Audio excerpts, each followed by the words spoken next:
مسئلہ بڑے دھیان سے غور سے سنیے گا.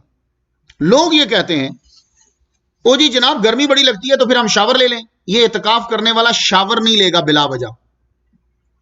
وہ جی گرمی ہے تو پھر کیا کریں؟ یہ کیا دلیل ہوئی؟ یہ بلا وجہ کا لفظ سمجھے نا آپ کہ یعنی جب فرض ہو جائے گا تو وہ شاور لے گا. یہ مزے لینے کے لیے وہ سردی گرمی کے لیے جا کے وہ شاور نہیں لے گا. وہ جی پسینہ بڑا آتا ہے بدبو بڑی آتی ہے. یہ کوئی دلیل نہیں ہے. میں اس پہ زور دے رہا ہوں اس بات پہ. یہ دو ہی دلیلیں ہیں. پسینہ بڑا آ جاتا ہے اور گرمی بڑی لگتی ہے. تو اس طرح تو پھر وہ بندے, مجھے اچھی طرح یاد ہے کہ 85 86 کے اندر جون کے روزے, ابھی بھی جون کے گزرے, میں نے امریکہ میں بھی رکھے, کتنے لمبے روزے تھے. اب ایک بندہ کہ جی مجھے بڑی پیاس لگتی ہے میں پانی پی لوں. کیا مطلب ہوا؟ روزہ بڑا لمبا ہے, گرمی بڑی شدید ہے, جون کی گرمی ہے, میں نے 10 گھنٹے کام کیا, میں پانی پی لوں.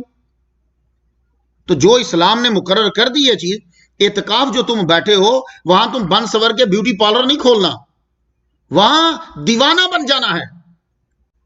اس کے ساتھ کوئی, یہ اکثر میں نے دیکھا ہے پاکستان کے اندر جب میں خطیب تھا, ہمارے اکثر اعتکاف بیٹھنے والے وہ جو ہی روزہ کھلتا تھا اس کے بعد باہر بیٹھ کے سگریٹ پی رہے ہوتے تھے, وہ وضو کی جگہ کے اوپر. وہ میں کہا اللہ کے بندو تمہارا تو اعتکاف ہے, بھائی سگریٹ پی کے چلے اندر.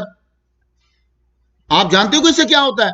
اگر آپ ریسٹ روم میں گئے ہیں, یہ پاکستان اور انڈیا اور ان علاقوں کے لوگ سن لیں, آپ ریسٹ روم میں, ریسٹ روم مسجد نہیں ہے, ریسٹ روم میں آپ گئے, آپ نے وہ جو رفع حاجت کی, اس کے بعد واپس آئے, آگے سے آپ کو ایک بندہ مل گیا, وہ آپ سے بات کرنے لگ گیا, آپ کا اعتکاف ٹوٹ گیا.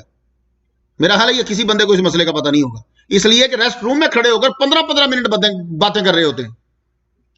اگر وہ ریسٹ روم سے باہر آیا ہے اور اس نے باتیں شروع کر دی ہیں, اب اس کا یہ, کیونکہ اس کو رفع حاجت کا جو اجازت دی گئی ہے وہ صرف اس کو ضرورتاً اجازت دی گئی ہے, تو اس ضرورت سے ہٹ کر اس نے اگر کوئی حرکت کر دی ہے تو اس کا اعتکاف ٹوٹ گیا. اس لیے یہ سگریٹ پینا, ریسٹ روم کے باہر وضو خانے پہ کھڑے ہو کر باتیں کرتے رہنا, اس کا بہت خیال رکھیں. تو آپ جب مسجد میں آ گئے, اسی لیے بی بی بھی جب اعتکاف بیٹھے گی وہ صرف جائے گی جو اس کو ضرورت ہے. اب یہ کچن اس کی ضرورت نہیں ہے, وہ سمجھے جی میں میرے میاں رکو آج میں کھانا پکا کے پھر اعتکاف بیٹھوں گی, نہ, وہ اب نکلے گی نہیں وہاں سے باہر. ہاں کوئی بہت ضروری چیز ہے ان کے بچوں کے لیے ہے یا خاوند کے لیے ہے جو وہ ان کو مل نہیں رہی, تو وہ آواز دے سکتی ہے, اس کو بھی شارٹ کر کے بتلا سکتی ہے کہ یہ ہے.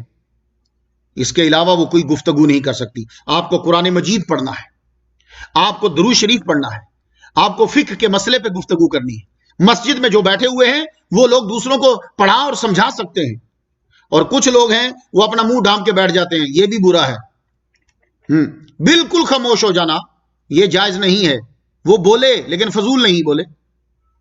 جی عبادت سمجھ کر خاموش ہونا یہ عبادت نہیں ہے, یہ ہمارے ہاں مکروہ ہے ہمارے اسلام میں. وہ بولے, گفتگو کرے, لیکن دوسرے کو قرآن سکھائے, دوسرے کو مسائل سکھائے, تدبر اور تفکر کرے. یہ تدبر اور تفکر ہم سے چھن گیا.